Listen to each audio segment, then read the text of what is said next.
Siyempre, kailangan naka-gloves for protection to avoid infection.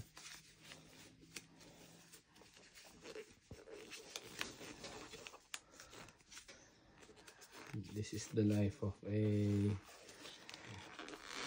bile duct injury patient. Okay, first we put on the gloves, make sure all is tight. We use the Q-Tip antiseptic. Like that. And then we will remove and we will change the dressing.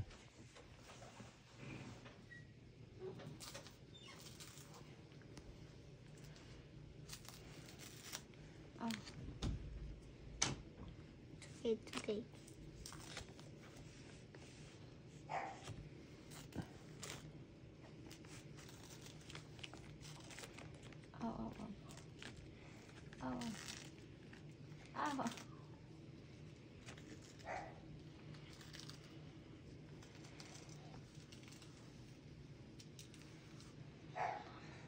Mostly we do this, let's say 2 to 3 times a week, depending. As long as makita na ni Ima na need na ng sumasakit na siya, so need ng palitan, that's the sign. We need to put some pain reliever, lidocaine, to help her deal with the pain.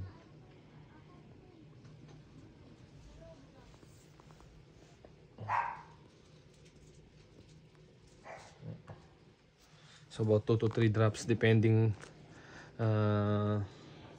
kung gaano kasakit.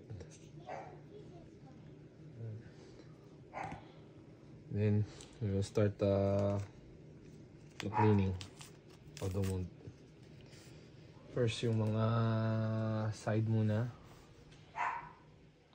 You need to take out all those excess things. This was coming from previous lidocaine, and also some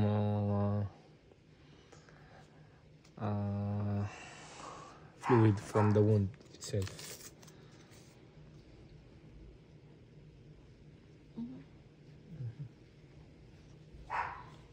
Need to make sure the whole area is clean, of course, to avoid infection. That's the only thing. It's the only thing na kailangan natin i-make sure. Let's say it will take me 15 to 20 minutes to clean everything, depending how sticky these things. Oh shoot, mami, I already removed that. Sobrang tagal, natanggal na yung suture. The suture? Tanggal na. Excess suture. Normally before, that's the one holding, naka suture yun sa ano niya, sa balat niya. Kaso sa sobrang tagal na, natanggal na siya.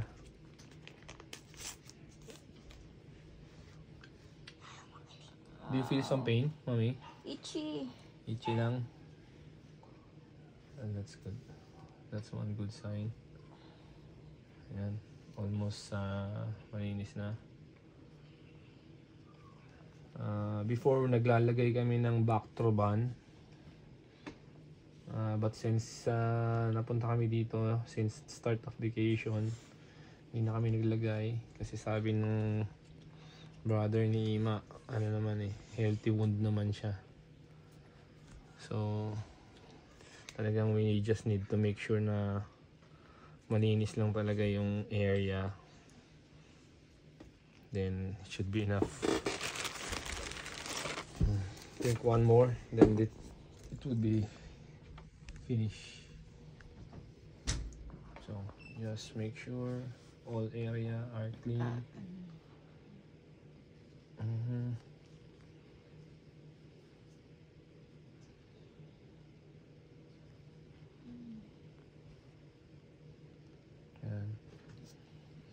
Should be okay now.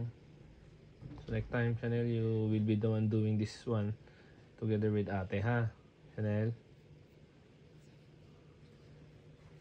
Yeah, tagid ka na konti.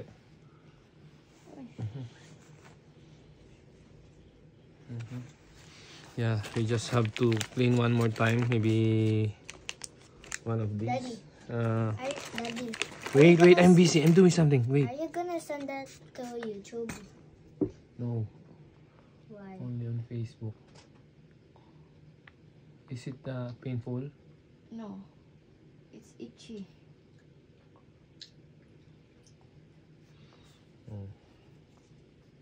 Make sure everything is dry.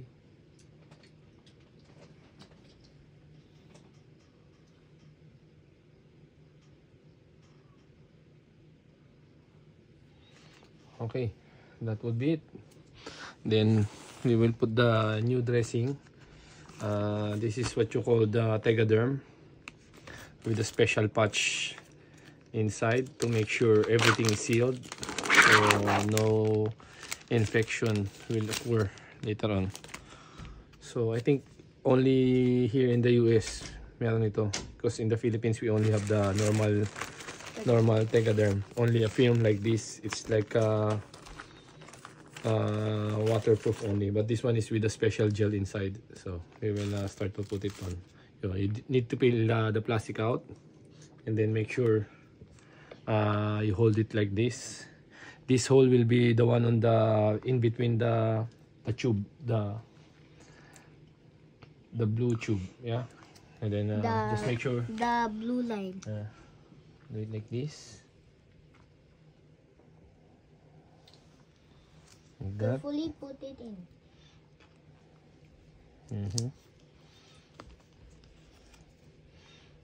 Yeah,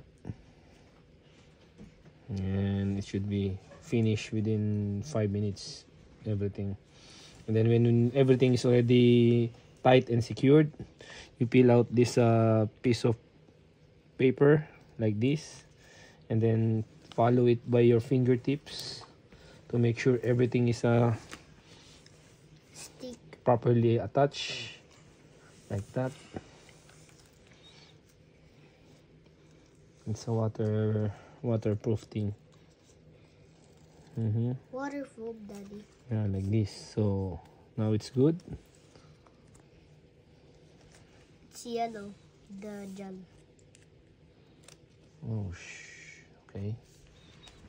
Medyo nagsusugat na siya. Maybe Kuya should check this one later on, okay? And then It had blood. then Okay, take out the Daddy, other it had blood. part of the Tegaderm, and then put it like this. So like this. If you put it there, take the tape out. Then peel off again Yeah. this part. So should be it. Normally we can change this one as well, but I think it's still okay, so we don't take it out anymore. And that's it. Till next time. Bye bye.